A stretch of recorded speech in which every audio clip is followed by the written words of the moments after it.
Year 3, I hope you're all safe and well. I am missing all of you. Today I'm going to be following on from Miss Merrick and we'll be reading Chapter 2 of Oliver and the Sea Whigs. Chapter 2. Most people would be a bit alarmed to find that their parents had disappeared along with a whole bunch of uncharted islands. They might feel inclined to phone the police or the Coast Guard or just run about shouting. Not Oliver. He was a crisp and made of sterner stuff than that. He hadn't panicked when his baby buggy was carried off by an eagle on the expedition of the Forgotten Mezza. He hadn't lost his cool when his parents took him on that ill-advised cycling trip around the crater of Mount Firebelly. "But it's supposed to be an extinct volcano," Dad had yelled, while lava bombs bounced off their cycling helmets. He had barely batted an eyelid when a bear stole his sleeping bag on the north face of Mount Rainier. He barely batted one now. He just ran downstairs and out onto the beach, looking around in case his parents had come ashore without him noticing. But the beach, in the wintry afternoon sun, was long and empty and completely parent-free. The orange dinghy rasped against the sand down on the foreshore where the small waves kept spreading neat doilies of foam under it. Oliver pulled it further up the beach and wondered what to do. Then he noticed that there was still one island left in the bay. It was the littlest and lowest and least interesting of them, the one his mum and dad had ignored when they went motoring off to explore the taller ones. Even from the shore, with the low sun shining in his eyes, Oliver could see that they were not on it, but perhaps it held some clue to where they'd gone. He ran back to the Explorermobile and packed a rucksack with useful things. Then he locked up the house and put a note on the front door which read, "Back soon," how he hoped he would be. He scampered to where the dinghy waited and shoved it out onto the sea again. Warp, warp went the waves, slapping its burnt orange nose. Oliver heaved himself aboard.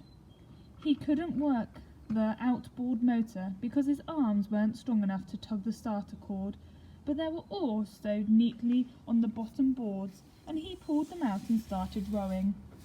It didn't take him long to reach the island, where he pulled the dinghy up to the sheltered shoreward side. The island was just as small as it had looked from the beach. Clumps of greyish grass sighed softly as the sea wind stirred them. There were snaggles of driftwood, feasdens of weed, and a length of old tar rope. There was a ramshackle heap of twigs balanced on the pile of boulders which were at the highest place on the island. That was all. It took Oliver less than a minute to walk across the island to the far shore, where he stood looking out to sea. All his hopes of finding clues faded, like a foam which kept washing around his toes and melting into the wet sand. "Mum!" he shouted. "Dad!" The echoes came back at him from the cliffs around the bay. Echoes, but no reply. "Mum!" he shouted louder still. "Dad!" "Oh, put a sock in it, won't you?" grumbled a creaky voice from behind him. "Some of us are trying to sleep." A pair of beady blue eyes were glaring at Oliver over the brim of the twig heap on the island's crown. The heap was a nest, and the eyes belonged to a bird who owned it. "But birds don't talk," protested Oliver. "Parrots do," the bird said. "Not really, not properly," Oliver protested. "And anyway, you're not a parrot." "Indeed I'm not," the bird sniffed. It stood up in its nest and spread its enormous dirty white wings. "I am a wandering albatross, Diomedia exulans, though you may call me Mr. Culpepper. And now you had best get back to shore, or you will be a wanderer too." "What does that mean?" wondered Oliver. "Tusk," the bird said. "Don't they teach you youngsters anything these days? Not all islands stay where you put them. Some move about. Here one minute, gone the next. This is one of them. That's why I nested on it, of course. I'm not stupid. Why go flapping about the world when you can just roost here and let the islands do the wandering?" Oliver looked down at the island. Between his feet he saw rock, sand, grit, dune grass, and ground down seashells. It didn't look as if it was going anywhere. "How do they move?" he asked. "Who cares?" said Mr. Culpepper, shrugging his wings. "Where are they going?" "Who knows?" said Mr. Culpepper. "But all the others have gone already, so this one won't stay much longer." As he spoke, the island shuddered. Small stones spilled and rattled, trickling down. "Hop in your boat and be off with you," said the albatross. "No," said Oliver, "not me. I'm staying. Wherever the islands went, I must go too. My mum and dad were on one of them, you see." "That noisy couple," said Mr. Culpepper. "Suit yourself, but you'd be better off without them if you want my opinion." Oliver wasn't listening any more. The island lurched, almost throwing him to his feet. He crouched down. He curled his fingers and toes into the sand like roots clinging on. The island sank a little. Water bubbled whitely around its edges. Then it turned slowly around and started to move out of Deepwater Bay, following the golden pathway that the evening sun had painted on its waves. As soon as he was used to the movement, Oliver ran to where he'd left his boat and made sure it was still safe above the tide line. Looking back, he watched the shore fall swiftly behind. A fiery shard of sunset reflected for a moment from the window of his bedroom, and he felt very sad that he would not be sleeping there that night. He almost launched the boat and rowed back to the beach. It was not too far, not quite, not yet, but there would be no point in going home without Mum and Dad. Without them, it wasn't really home at all. So he turned his back on it and watched the sun dip down into the western sea and ate a sandwich. "What's that you're eating?" asked Mr. Culpepper. "Tuna mayonnaise," said Oliver. The albatross snorted. "New-fangled muck." He spread his wings and soared out over the ocean in the twilight, dipping down to snatch a fish out of the waves. Oliver sat watching the empty sea, hoping for a glimpse of the other islands. He watched until it grew too dark to see anything at all, and then he curled up in a grassy space among the rocks, put his rucksack under his head for a pillow and slept. All through the night the island kept moving. Oliver slept soundly, soothed by the island's steady motion and the snore of the sea upon its shores. Then, through his dreams, he heard another sound. "Duff!" it went, and "Ow!" Oliver sprung awake. The sky was palish grey, and the few last stars were fading. A wind from the west whispered the grasses. "Bother!" said somebody nearby. It wasn't Mr. Culpepper. The albatross was sleeping still, safe in his scruffy nest with his head stuffed under his wing. "Mum?"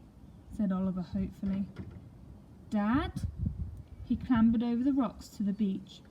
There on the shore sat a mermaid rubbing her nose. "Who put this island here?" she asked. "Not me," said Oliver. He had never seen a mermaid before. In fact, he thought they were just in stories. But then he'd never seen a moving island or a talking Diomedia Exula until yesterday, so he wasn't as surprised as he might have been. The mermaid seemed to be about his own age, and she was starting to get a black eye. "There I was, swimming along, minding my own business," she said, "and suddenly there's an island in the way. It's a danger to shipping, that's what it is. It's a wonder I wasn't knocked unconscious." "Have you seen any other islands?" asked Oliver. "My mum and dad were on one, and I'm looking for them." "Sorry," said the mermaid, "I didn't even see this one. My eyesight isn't very good. I can hardly see you. Come over here. You're just a blur." Oliver went closer. The mermaid frowned at him with vague blue eyes. "Well," she said, "you're an odd-looking character." Oliver thought that seemed pretty rich coming from someone who was at least half fish, but he was a polite boy and did not try to argue. Instead he said, "My name's Oliver." "Mine's Iris," said the mermaid. "You don't know of a place called Farsight Cove, do you? I was told there's a beach optician there. That's where I was going, when your silly island got in my way." This is not the first time her short-sightedness had got Iris into trouble. Apart from anything else, it made other mermaids laugh at her. Well, it was one of the things that made them laugh. All her sisters and cousins were beautiful creatures with eyesight as clear as their singing voices, and they liked to sit on rocks with a comb in one hand and a mirror in the other and sing eerie songs at passing sailors. Perhaps it was because mermen were all rather dull, stay-at-home sorts who didn't much like mermaids' company and preferred to lounge about in their grottos, reading newspapers and discussing the latest thimble results. At any rate, the mermaid enjoyed the thought of all those sailors going home and telling everyone about the lovely mermaids who sung to them, and being haunted by their singing ever after. Iris was nothing like that at all. She was rather plump, and she could never remember where she'd put her comb and mirror. She couldn't see the point of sitting on rocks and caterwauling all day. This one time she tried singing to a handsome fisherman in his boat. It turned out not to be a handsome fisherman or a boat at all, just a passing walrus. Sorry, she told it. From a distance you look like a little brown boat with a man sitting in it. Said the walrus. You need to get your eyes tested, dear.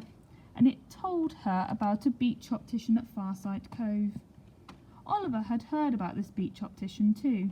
He remembered his mum and dad talking about the dotty old man who wheeled his barrow of eye charts, instruments and glasses down the path to the cove each day and sat there on the sand waiting for mermaids.